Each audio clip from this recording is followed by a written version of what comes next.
Hello, Jen here with a layout for the Wild Whisper design team.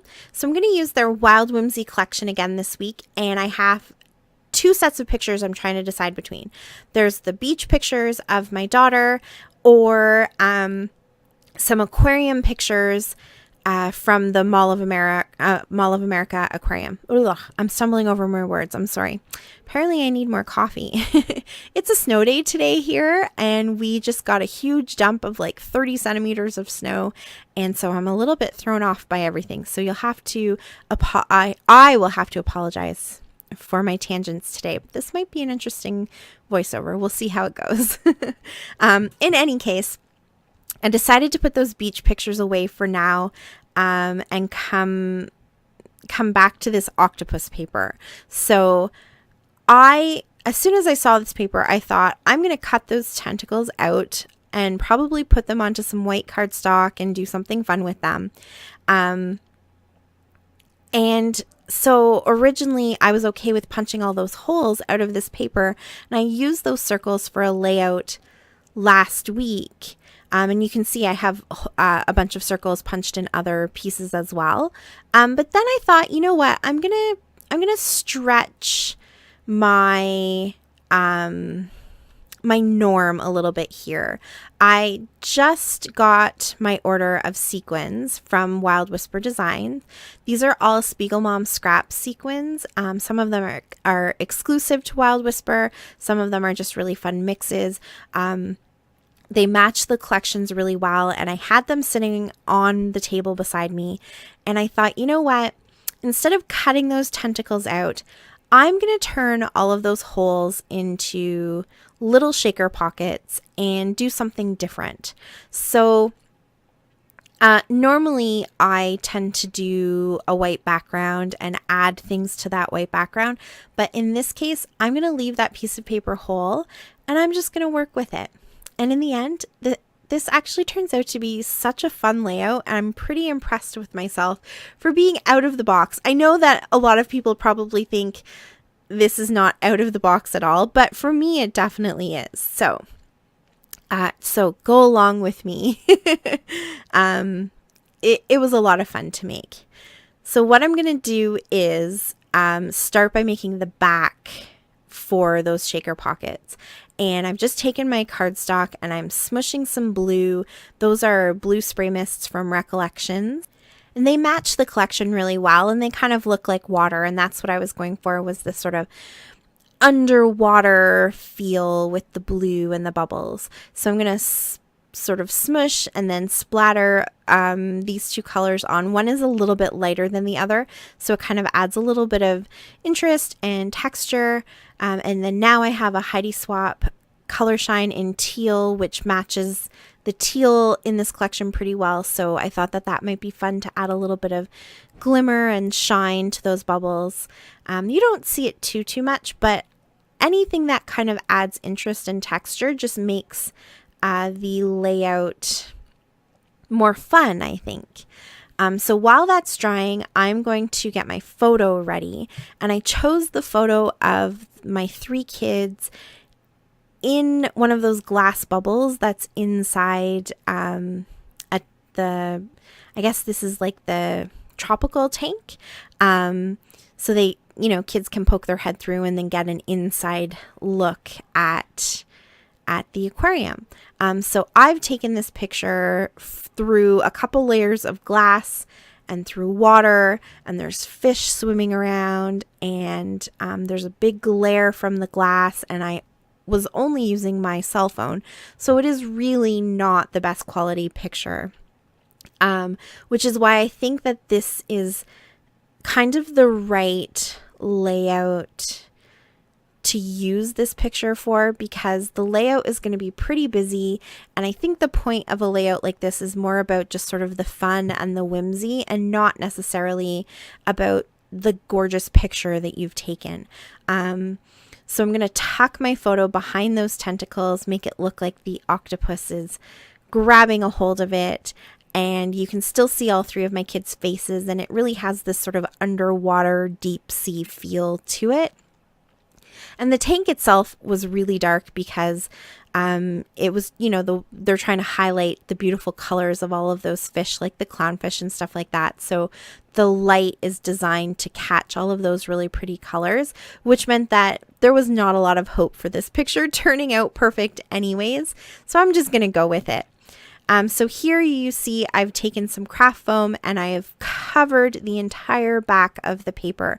And this is to give that lift for my little bubbles. I just used some plastic from a piece of packaging to cover those bubbles so that I can put my sequins in.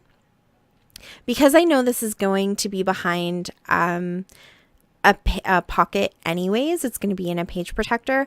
I didn't try to find acetate and make these bubbles super perfect in any way. I just want you to have the impression of the bubbles, and the shaker pocket part of it is just sort of that fun little extra detail.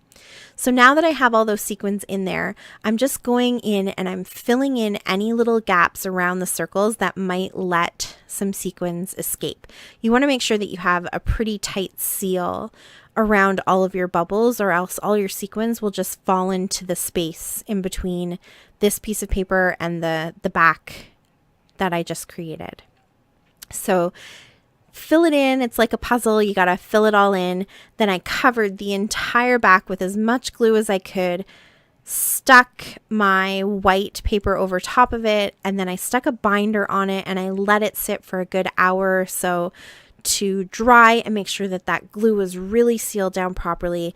And then of course I gave it a pretty good shake to see if any sequins was going to fall out. There were a few spots where it did, so I just used my glue to seal those up. And now I'm going to work on the embellishment. So the first thing I knew I wanted to use was that mermaid from the cut apart sheet. I just like how she kind of sits there on the tentacle and is looking at my kids, blowing them a little kiss, I think, actually. And to sort of draw your eye to her and to the photo, I used some washi tape that I got also from Michael's, and it has a little sort of copper foil to it, and you can't really see it.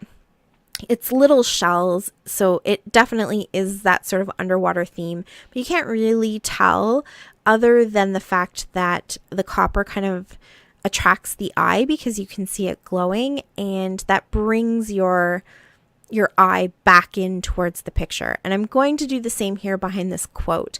And this was a quote that was on one of the 4x6 cards. It's a quote from Amelia Earhart, and I thought it worked really well with this picture and just that whole feel of being underwater. And because I don't need a title or any journaling on this, I thought a fun quote would be a good sort of extra embellishment. Again, sorry for my head, holy smokes. I thought maybe I would be able to get that quote to sort of fit along the tentacles, and I don't know, I was being stubborn, and I wanted to have some sort of interesting way to display the quote, but in the end it just wasn't going to work. It made everything way too busy, and it just was taking away from the layout rather than enhancing it. So here you can see I've added that washi tape again, and that's because I just want to have that same sort of glimmer from the copper foil on both sides of the picture. You can definitely see it a lot better when you're actually holding the layout in your hand than you do here on the video. So now to add a little color, because you can see everything is kind of really dark right now. Those oranges and that navy blue, it's all really heavy and dark.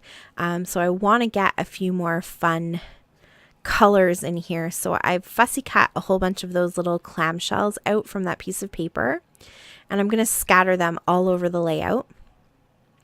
And I just wanted to cut a bunch of them out and kind of test it before I actually put anything down permanently. So now that I know I like those seashells, I'm going to go ahead and put my quote down. So I'm pop dotting all of the big words. You can see that some of the words are bigger than others. So I'm going to pop dot those ones to give just sort of some fun texture and dimension. And then I'll glue down all of the smaller parts of the sentence. And now I'm going to scatter those shells all over. So I tried to find places in the bubbles where there was maybe some joints or some little awkward gaps. And I'm just going to sort of scatter the colors. Each little cluster is different. They don't all have the same colors in the same order or anything like that. I just wanted to have a little bit of color and sort of movement around the page. And now I will also pop dot up my little mermaid. And because the foam I used isn't very thick, like the foam for the shaker pocket, it's not very thick. So I'm okay with adding this extra dimension on the front of the layout as well, because it's still not going to make too much of a difference once I slide it into that pocket. And I just like how there are so many layers. There's the mermaid on the top, and then the tentacles, and then the photo in behind, and then the bubbles kind of in behind that. So there's a lot of depth to this layout. Now I'm going to take a few extra shells. I just want to put them around the quote to kind of break up the darkness between that dark navy blue and the dark orange of the tentacles. And again, it brings your eye back towards the picture. So we'll put those down, and I'm going to finish up with some more sequins. I just like to have that sort of shimmer and glitz of the sequins. It catches your eye, and the sequins and the bubbles are behind plastic, so they don't quite have the same effect. So this is kind of fun to have some sitting on top as well. And that is my layout. So check out the link below for Wild Whispers and go and get this collection. You are going to love it as much as I do. I'm sure you will. And if you have any questions, let me know in the comments down below. Thank you so much for watching. I always appreciate it. And until next time, happy scrapping. Bye.